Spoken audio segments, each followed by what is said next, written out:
Alright, I gotta get back in the groove, alright? Has it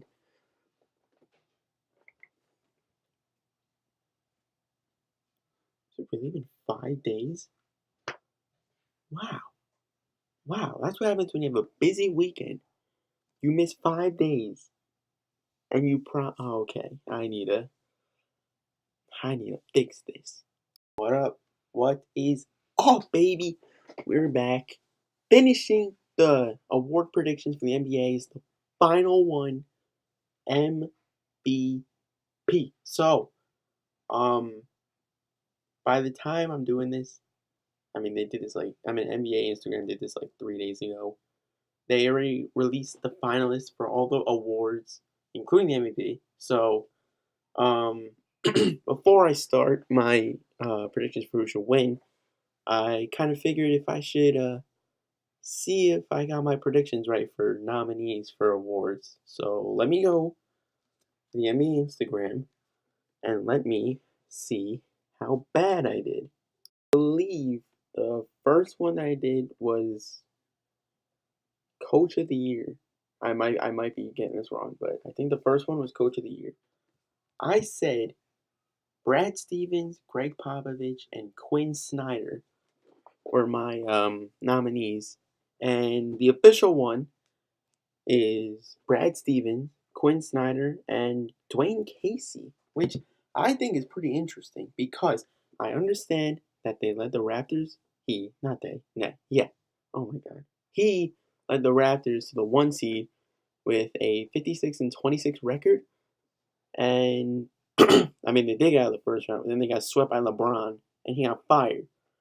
That was the reason I kind of didn't put him on this list because he got fired. So, he's currently a vacant coach at the moment. So that's kind of why I didn't put him on here. But I guess I got it wrong. I guess Popovich was not worthy of being on here.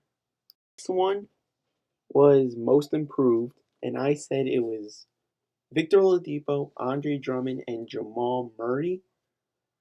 Well, I got Oladipo, but Spencer Dinwiddie of the Nets and Clint Capella of the Rockets were also nominees. I honestly understand both of them.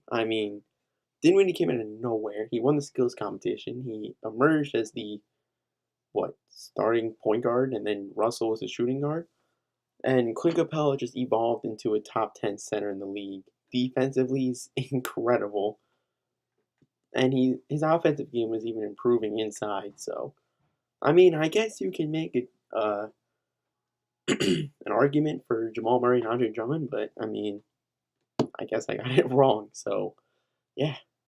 Sixth man of the year, I kind of just said Lou Williams. He is on here, which is obvious, but I didn't put any, what's it called, candidates to win other than him. They put Fred VanVleet and Eric Gordon. Eric Gordon, I can understand. VanVleet, yeah, he emerged, but, none of them are going to take it over Lou Will. Nobody had a better season than Lou Will as a sixth man in the NBA. So if he doesn't win, I swear to God, I will give whoever watches this $1,000 because there is no way Lou Will is not winning sixth man of the year. Next one was defensive player of the year. I said Rudy Gobert, Anthony Davis, and Paul George. I got two of the three right. I said Gobert and I said Davis. And they put Joel Embiid instead of Paul George, which is completely understandable. It's kind of interesting. They put all frontcourt players in as the finalists. It's kind of interesting. No wingmen, no Durant and Paul George. I'm not, fighting or anything, but I just feel like it's kind of interesting that they put all centers slash power forward. But yeah, it's kind of interesting to be honest. Rookie of the year, it's kind of obvious. It was Tatum, Mitchell, and Simmons. It was so obvious. That was the most obvious one for candidates. What do you say? Kyle Kuzma, Taurean Prince. Definitely not Markelle Fultz, but yeah. I haven't seen yet. The MVP finalists are Anthony Davis, James Harden, and LeBron James. So I'm gonna rank them from 3 to 1. for who think I should win, it's kind of close, but I think I have a good judgment who I think should win. So, without further ado, allow me to get into this. Number 3, Anthony Davis. Do a lot of explaining in the Defensive Player of the Year award predictions on Anthony Davis's impeccable defense. So I think for this one, I'm just going to talk about his offense because, it was amazing. Davis averaged 28.1 points per game, 11.1 rebounds per game, 2.3 assists per game, 2.6 blocks per game, 1.5 steals per game, also shooting 53% from the field and even 34% from 3. Think that he was already amazing. Once Cousins got hurt, he was so much better, and he helped carry the Pelicans into a playoff spot, and even sweeping the Trailblazers in the first round. I really hope that the injuries are behind Anthony Davis, and we can finally see as NBA fans a consistent, healthy, dominant, and unstoppable Anthony Davis for years to come. Number 2, LeBron James. Keep in mind, this is LeBron James in his 15th year, and he's putting up incredible numbers. I mean, he's done that his entire career. But this year, what? In his 14th consecutive All-Star season, he put up numbers, not just any numbers, almost a triple-double, averaging 27.5 points, 8.6 rebounds, 9.1 assists, 1.4 steals, 1 block, 54% from the field, and 36% from the three-point line. The only reason why I don't have him at number 1 is because the Cavs only had the 4 seed. It's not his fault. His team was garbage. But, James Harden carried his team to the first seed in the West. So, that's one of the only reasons why James is second. But, I mean, God, if he can take this Cavs team to the finals and win it all this season, that might cement himself as the GOAT. I mean, hold on. Let me just talk for a second. So, before the trade deadline, his team was Isaiah Thomas, J.R. Smith, LeBron, Kevin Love, Tristan Thompson, and a whole bunch of scrubs. Now, it's George Hill, J.R. Smith, LeBron, Kevin Love, and Tristan Thompson, with Jordan Clarkson, Larry Nance, Ronnie Hood, Chetty Osman, Ante Zizic. After the trade deadline, I thought this team was better than what they had before. It's terrible. In the playoffs, they're terrible. And LeBron is carrying these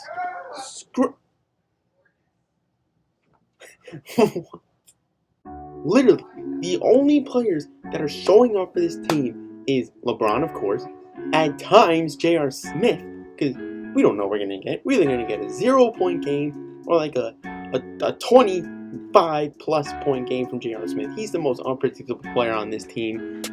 Kevin Love, he's inconsistent. I mean, he puts up points, he puts up rebounds, but sometimes in these playoffs, he's nowhere to be seen. Tristan Thompson is just nowhere to be seen as usual. And then Clarkson, Nance, Hood, they're not even producing anything in these playoffs. Ronnie Hood refused to go into garbage minutes against the Raptors, and now he's trash, just like Clarkson and Nance in the playoffs. It's just LeBron. So if you don't believe that if LeBron wins the finals with this team, if he goes against the Rockets or the Warriors, if he wins these finals, I'm just going to call him the GOAT. I mean, I've never seen Jordan play, but all my life I said Jordan was the best player to ever play basketball. But if LeBron can win the finals with this garbage team he has, which I think is honestly worse than the 07, 08, or 06, I don't know, that other trash team he took to the finals and lost to the Spurs, I think. Yeah, it was the Spurs. So if LeBron can win the finals with this team, against either of the Western Conference teams, I think he's the GOAT. I mean, Jordan had Pippen all his career, so that kind of like helped him a lot. But LeBron literally has like no one. I mean, you could say Kevin Love, but he's inconsistent. It's literally LeBron versus the world. So I think if he wins, I'm not even a bandwagon LeBron fan. I'm just saying from my experience of watching LeBron that if he wins this finals, he's the GOAT. I mean, that's all I have to say. And number 1, James Harden. I think it's finally time that we give James Harden the credit that he deserves. Not only was he snubbed in 2016 to eventual winner Steph Curry, he was also snubbed last year to eventual winner Russell Westbrook. Now, granted, he did average a triple-double, blah, blah, blah, but I think James Harden was honestly the more valuable player to that Rockets team than Westbrook was to that Thunder team.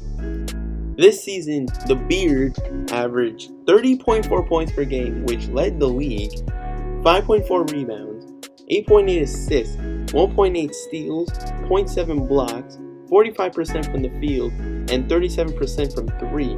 Not to mention, he even had a 60-point triple-double against the Orlando Magic this year. I mean, there's not really a lot to say. All I have to say to end this, he's the best isolation player in the NBA, top 3 in NBA history. You could say Allen Iverson's better, and you could probably say somebody else, but I think James Harden is top 3, top 2 in NBA history. He's athletic. He shoots well down the stretch. He's effective when he needs to. He led the Rockets to a 66-16 record, which is best in the West. And if you know the Western Conference, it's the best conference. It's so much better than the East. And I mean, you got teams like the Warriors. You had the Thunder Big Three this year. You had an emerging Jazz team. You had the Spurs who were sneaking in. I mean, granted, they weren't even that good, but You had a Pelicans team that was surging with Anthony Davis and Drew Holiday. And James Harden, basically, I mean, I don't want to really say fully carried because Chris Paul helped out a lot, but he honestly carried this team to having the best record in the league, dominating the entire regular season. I mean, he's the team leader, he's the franchise, he's the face, and I believe he should be the MVP of the 2018 NBA season. Now we're done. It's over. I mean, congratulations. I somehow did this before the award show, which was surprising on my end. But there you go. That's my predictions for all the NBA awards this season. I think they're good shots. I mean, if I somehow got all of them right, then I will be very happy about myself. What am I going to do? Probably nothing. Just sit there, do homework, I guess. But that can conclude this video. I'm going to double upload today, so be on the lookout for a second video tonight. I'm kind of uploading late, but I mean, it's the best that I can do. I missed like 5 days. I gotta get back on track, so I'm just gonna upload twice tonight. And yeah, so I'll see you guys then. Peace.